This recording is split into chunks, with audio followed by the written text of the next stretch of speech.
There we go. There we go. Okay. There we go. 3 minutes 43. Case is off.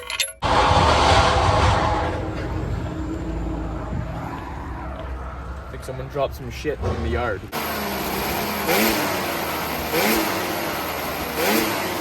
We're gonna be braking before I hit this car, first thing. Second, get the ABS going.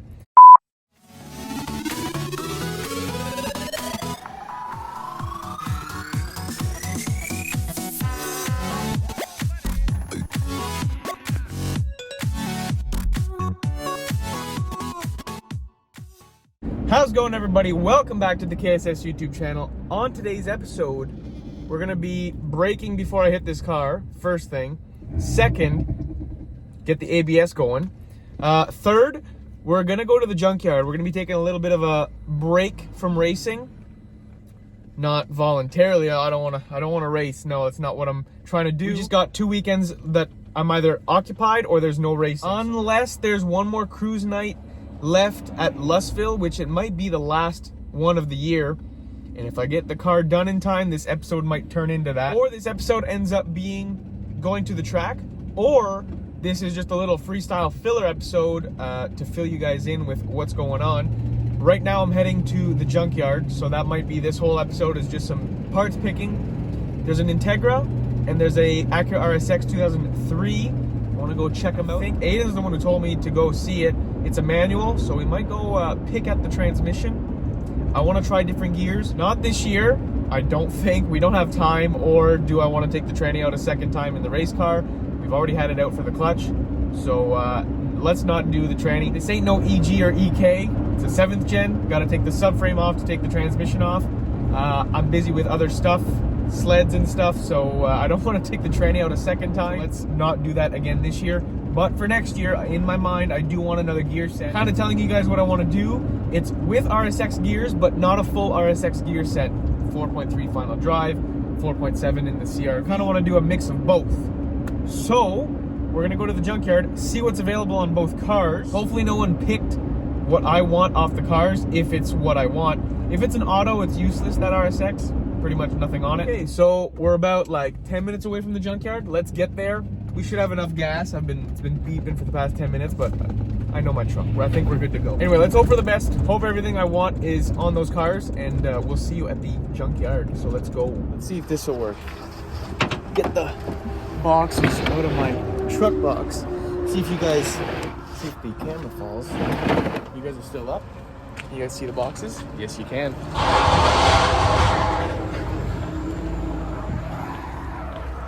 Someone dropped some shit in the yard. Yeah, dropping shit. Okay, load these up, stack them up, go to the yard. Okay, we've made it through the aisles and score.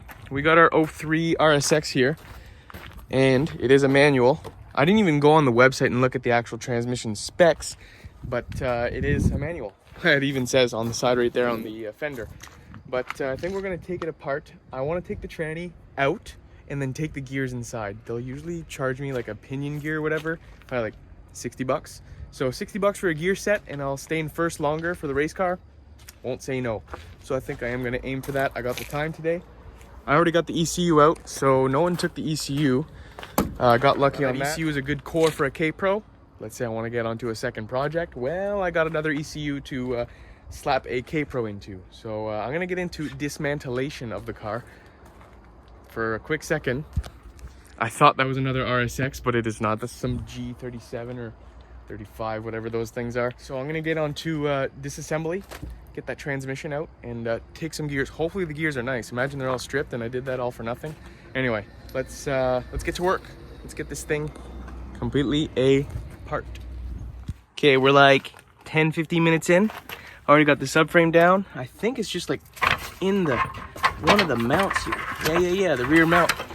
Do one of these. There we go. All right, let's rip that out and then get to work onto further dismantellation. But someone already, I didn't even realize the engine came down with it. So all I'm gonna have to do next is take that, well, around that area off. Boom, then I'll have the whole engine tranny out. I have access to the actual tranny and like put it maybe on a wheel or something, and then it'll be easy to unbolt everything and then have the whole transmission off. Yeah, so subframe out in like 10-15 minutes. We're doing decent. Nothing's rotten so far, but I'm pretty much done the hard part. So I think we're doing good for today's junkyard session. Okay kids, we got the transmission almost out. You know what, let's try and do this with one hand. Yeah, I think it's possible. All we gotta do is pop this axle out. So use your pry bar and then get that out there. Okay, I'm gonna try and do this with one hand on the camera and one hand on the, I already cut up this harness, so that's getting cut. Some people might think I'm a criminal taking a manual RSX harness and cutting it, but there's some mods there and stuff, and I was like, nah, it's all good. If it was an EP3, that'd be criminal. If it was a full Type S, that'd be criminal. But I'm gonna take this tranny out with one hand. I'm gonna attempt to. Okay, let's find out. So I'm gonna go into, yeah, no, I didn't forget anything. I don't think.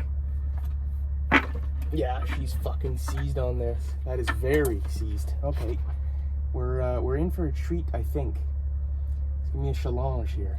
Gravity really isn't on my side right now because this engine is like perfectly parallel to the ground. So I don't have it like hanging. It can't just gravity feed itself off. We're having trouble. I'll just continue monkeying around and see what I can figure out. There we go. There we go. Okay. Tranny out. Speaking of a clutch, it's actually a really nice clutch. Looks like it's been recently changed. She's out. She's out. She's out. She's out. Clutch. Ready to, I'm gonna take those bolts. This is all nice. It's either I pay like 60 to 100 bucks for just the gears, or I pay like 300, almost 350 with the core and stuff, and I get a whole tranny. Think we're just gonna do the gears. That's all I need. Front wheel drive, I don't plan on using it. And what I've been doing is just running the all-wheel drive transmission with a block-off plate, element block-off plate, and that's how we do front wheel drive if need be. Anyway, let's roll this thing out, get the gears out, head her out. What's cool about this is we got a good indicator on possibly a good transmission. Hopefully it is. Hopefully the gears are nice and all the synchros are good. Well, I do have to redo a shaft in the gear setup I want to do, but if it's good synchros, well, I'll just keep them there. Anyway, let's dismantle, and then I also just found, because you need right in there, hopefully, no, you guys can't see it, but the input shaft on a K-Series when you're taking the transmission apart has to hang, and usually I use 2 pieces of 2x4 wood or whatever, and now we got the master, or the slave cylinder, the rear bracket holding it up, so the input shaft is hanging, so I'm good to go. Take it apart. Anyway, let's get some 14, 12, and 8 mil, this, that. I know all the tools by heart. Anyway, let's take this thing apart. Taking the selector out for, oh, fuck everything up. 4 bolts, 4 little 10s. Selector, and take all the 12s out.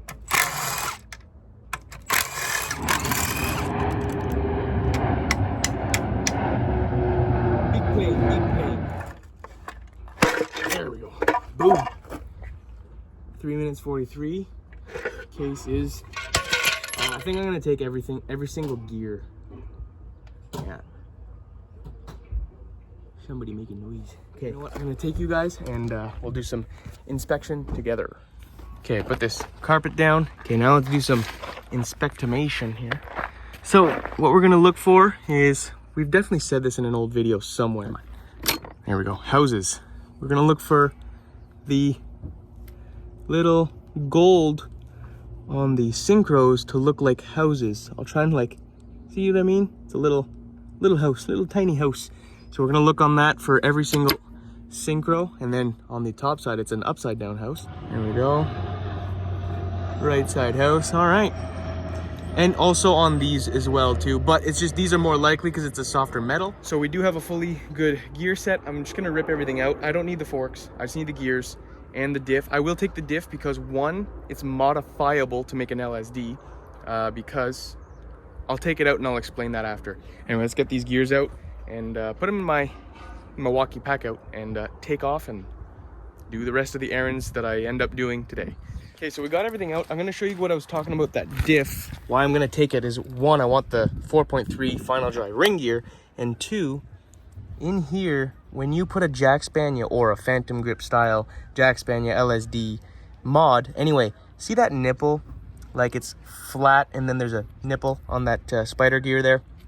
So if you grind that flat, yes, I did grind mine. I did not bring it to a machine shop. If you grind that flat, that's exactly the amount of space that you need to put that LSD mod in. On an all-wheel drive transmission, the tooth, well, like those center gears, goes all the way to the top. So you don't exactly have a marker on where to stop grinding / machine. One last thing is, before I take all this stuff away and leave, is I got this in the heat right now. I'm literally betting on the sun trying to help me heat this area up.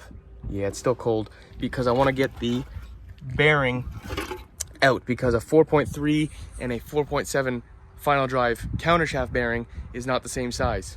Ask Aiden how that went. Ask Aiden how he learned that one, putting a tranny together and making a weird ass noise, and then he took it apart and the countershaft was just fully moving in the bearing because it was the wrong size bearing. So 2 transmission jobs just to do 1 job. Anyway, let's not do that a second time. So I'm trying to get that bearing. I know I have one at home. I don't want to try and find it. I want to know I have another one. I'm probably just going to throw it onto the shaft and they won't even charge me. So let's clean up all the tools and mess that I made. Probably lose a couple, probably lose $200 in tools, and head back home. All right, little change of plans. I have changed my attire. I was a little on the dirty side from the Junkyard session, so took a shower, changed my clothing setup, and we're gonna go see if we can scoop something up. If you see this scene and you pay attention to the box of the truck, you know what's about to happen. So we're heading 2.5 hours or 2 hours 5 minutes. Those are my 2 options of road. I'm taking the shorter one. I had to go through a little bit of traffic.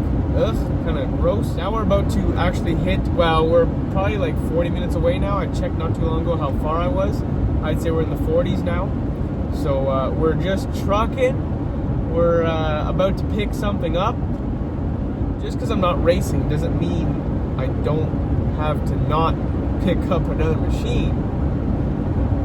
Why not? Why not? Why would you pass up a good deal? Hopefully everything turns out. Hopefully I don't get there and it's snapped in half. Let's continue with the adventure, and I'll see you guys in the next shot.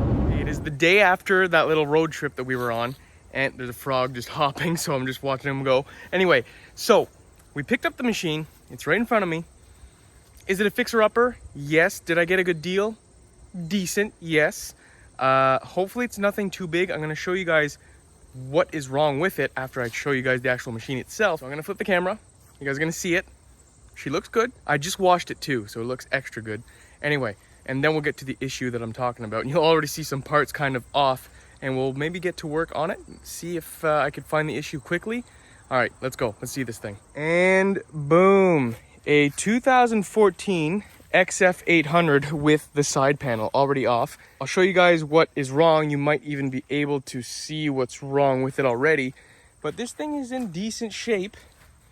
So, new 800 sled that I got a good deal on. So this is a Snow Pro. It's got the air shocks on it. The guy moved to Polaris. Weird choice. Sorry, Kyle. Anyway, so he's got some new, he's got a 2018 and then a 2022 new 850 Polaris, and then he's got rid of this thing. So I'm the new owner. Anyway, let's go see the issue that I was talking about, and maybe we'll dive into it. So it needs some clutch work. He says it was making some weird noise. Well, that weird noise is confirmed, and it does not even want to go sometimes. Look how loose that belt is. Reason being is the belt is completely in the clutch. That's supposed to be about looking like that when you're starting off, but she's like an inch in. So I'm gonna take this secondary off. It's this little panel here. These ones were different. I have my 2019. In 2012 to 2017, when they had these plastics on this chassis, it was a little different and it was a little bit more complicated. My new 19 is way easier to take plastics off. Anyway, so I'm gonna take this off here. We'll take the clutch off, and it won't spring back. Is the spring snapped? Couldn't tell you. I can't see from here. Anyway, we'll find out. I'm gonna take this thing apart, because I can't even move it. I just took it, brought it here to take some pictures after it was cleaned, and I can't even move the sled anymore. Because I do know I have this style spring, I believe, in my little pile of inventory of parts. So let's take this clutch off, the secondary clutch off. I think the primary works fine. I'd like to compress it and see if the rollers are all good and everything.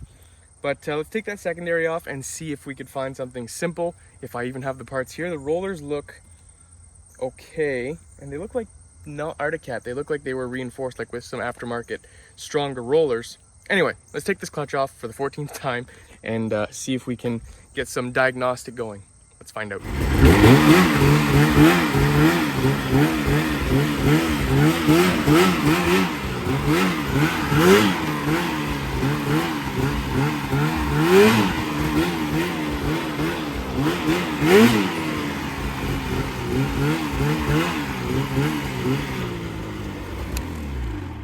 So as you guys just seen in the previous clip, I think we might have just fixed it without paying for any parts. I believe so. I think we're good. I got it on a stand. I'm gonna show you guys. I'll actually probably take my tripod, put the camera on the clutches, and then also on the dash. I think I fixed everything without any parts, like I said. So let's get the camera. I'll explain everything and show you guys those clutches moving and what I did to actually fix the machine. So let's get some details on exactly what I did to fix the machine and move on to the other thing, because I think we have something else lined up for tomorrow as an errand. Anyway, I'll show you guys what I did. So in the clutch, what was happening was I would start it, I would move it or have it on the stand. The belt wouldn't be 1/8-ish, which is around what you want outside of the clutch. It would just completely dig in and not go back. So let's fire this thing up. We're gonna see the clutches work and do their CVT job and see if the problem doesn't come back. But I just did a quick rip around the yard and I think we're good. So let's fire this thing up and see how those clutches work.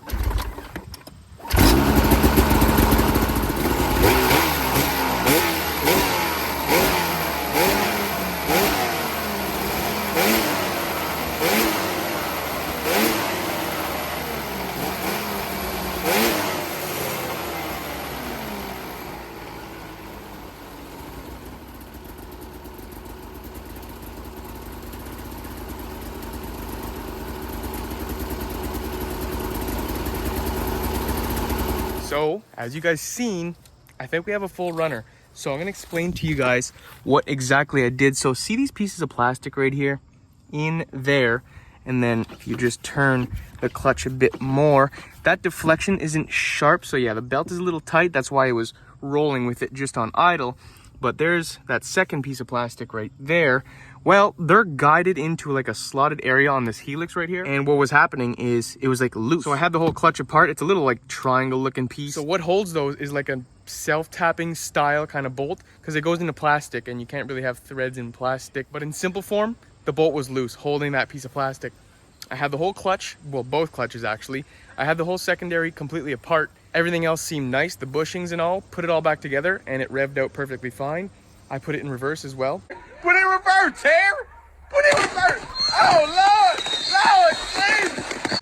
And now the clutch isn't sticking open like the secondary. The primary, I took it all apart. The ramps are nice, the rollers are nice.